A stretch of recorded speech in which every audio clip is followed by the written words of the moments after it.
Hi, I'm Josh Ozerski, and I'm here for ehow.com to make the Maid Rite.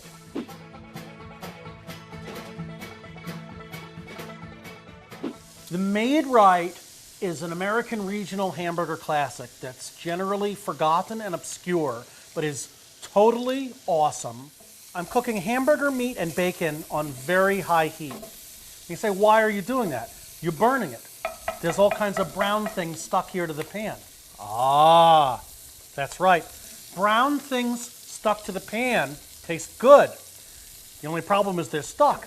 But when you have onions and beer and other wet things, they scrape right up and then they become part of the liquid, and liquid is what this recipe is all about. I've got my brown crusties here.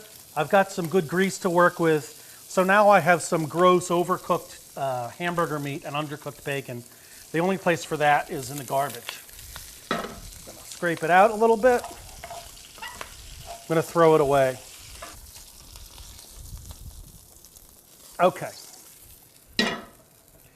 So now I have 2 chopped up onions, and they're going to go in here like this. What I'm doing now is I am not frying onions, I am softening them. A little salt there, by the way, in case you didn't notice. I like to put salt in. With this wooden spoon, I'm going to work this around. Now, the onions need a little bit of help in terms of giving off the water, so that's why we have our tall boy, also good for the cook.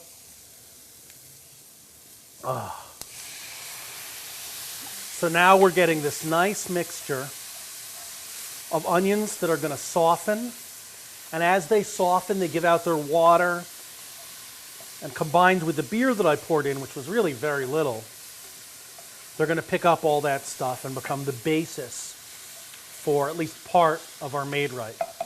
The Maid Rite was invented in northeastern Iowa in the 1930s. It was a product of scarcity and depression, like so many American hamburgers, like so many classics of American vernacular cuisine. All right, so these have softened a little bit. So now I have some hamburger, ground chuck 80-20. 80-20 is the proportion of fat to meat. The fact of the matter is, if you could get 70-30 or an even fattier burger, that would be better, because like everything else I'm cooking, this is grotesquely unhealthy and depends for its mouthfeel, flavor, and general soul-fortifying qualities on its greasiness, fattiness, and general ability to warm the soul and clog the heart. So the meat goes in, and then a little bit more salt for both flavor and also dehydration qualities.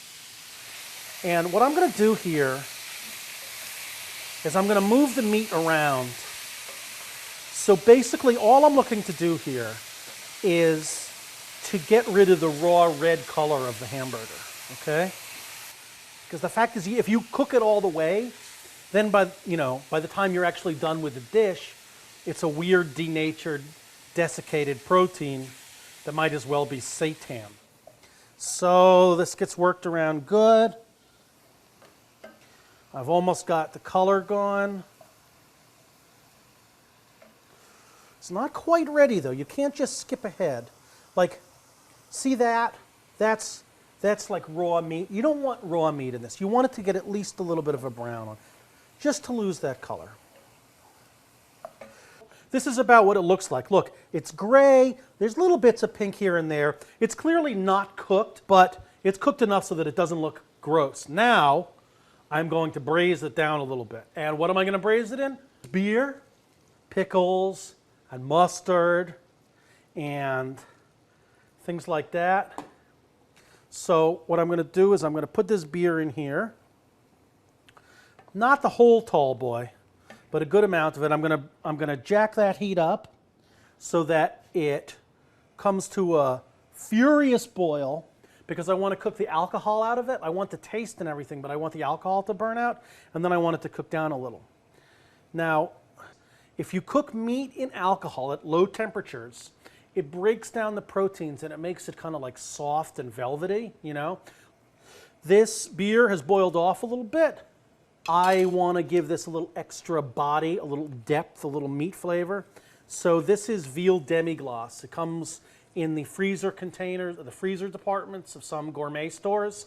Basically, it's super intense cooked down stock. I'm putting a little of that in.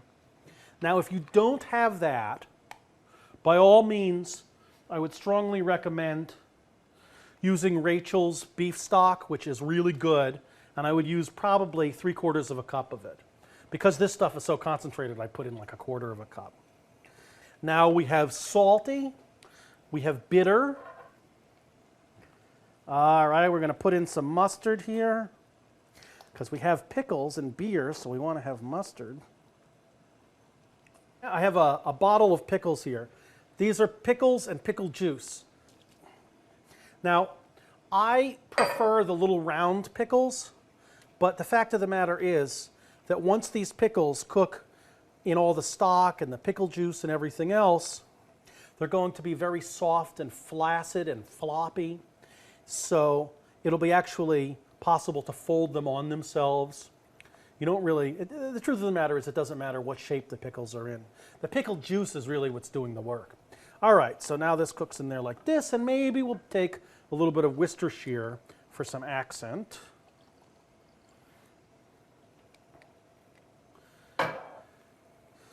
All right, I have the basic components now of my Maid Rite. I'm going to turn this down super low, and I am going to go away.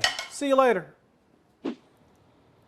All right, my Maid Rite has been cooking a good long time. It's probably been almost upwards of an hour, and all that beer and pickle juice and beef stock and everything else has cooked down, and I now have a deliciously velvety meat with all this kind of lacquered, flaccid pickles and onions. Now I have